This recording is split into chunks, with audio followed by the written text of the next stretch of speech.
Abraham Avinu and Sarah davened day after day after day for a child. Yet seemingly the tefillahs were not answered. Yet they kept up their prayers, and after 100 years, their tefillahs were in fact answered. We have our own Abraham Avinu and Sarah Menu in our midst.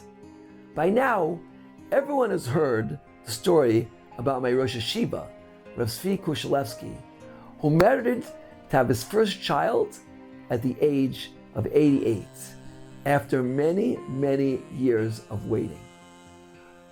What most people don't know is how much this book, Praying with Joy 1, had an impact on this miracle. I wrote the book Praying with Joy 1 after experiencing a personal miracle with prayer. My wife and I had experienced a plethora of problems, and we felt we had nowhere to turn. I started to speak to Rav Shlomo Rebbe Zatzal, and one day I said to him, "Rebbe, I just can't take it anymore." Very calmly the Rav told me, "Come back tomorrow and it will have the answer to all of your problems." The next day I came back to the Rav. The Rav told me as follows, "The answer to your problems is tefillah. I'm going to write you a special tefillah, and within a short time, the situation will improve radically." From Reb Rebbe's mouth to Hashem's ears, after reciting this tefillah for a month, things were in fact considerably better. Rebbetzin Rav Kushlaevsky first contacted me after reading my book, Praying with Joy 1. Eventually, she dedicated this book in the schus, in the merit of Kolol wives. She passionately wrote in her dedication how the wives of men studying Torah are the zvulins of our time. Shortly after this printing of Praying with Joy came out, I was called up about this shidduch by my Rosh Yeshiva, Rav Tzvi Kushlaevsky, and by Rebbetzin Rachel.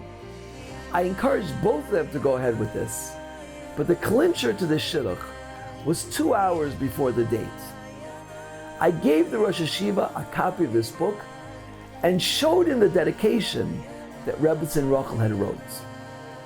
As soon as the Rosh Yeshiva read this passionate dedication, he said, "This is the Eshes Chayil that I want to marry and to be the mother of my child." Flashing back to Praying with Joy, right before Reb Rebbe passed away, the Rav finally acquiesced to a request I had made 18 years prior, and he wrote an approbation for my books. Reb Rebbe wrote that the litmus test of true, sincere prayer is when even after davening for many years, one is not upset that his tefillahs seemingly have not been answered. Just the opposite. He is grateful that he had the opportunity to come closer and closer to Hashem through his devout prayer and to stop suffering. My dear friends, I want to share with you one last story about another one of my teachers, Rav Moshe Shapiro Zatzal. I once asked him his advice about a certain issue that was relevant to my children. The Rav told me as follows, "Your situation is completely impossible. There is no hope whatsoever." And then he paused. Just when I was about to give up hope, the Rav concluded, "Only prayer can help you, and it will definitely work."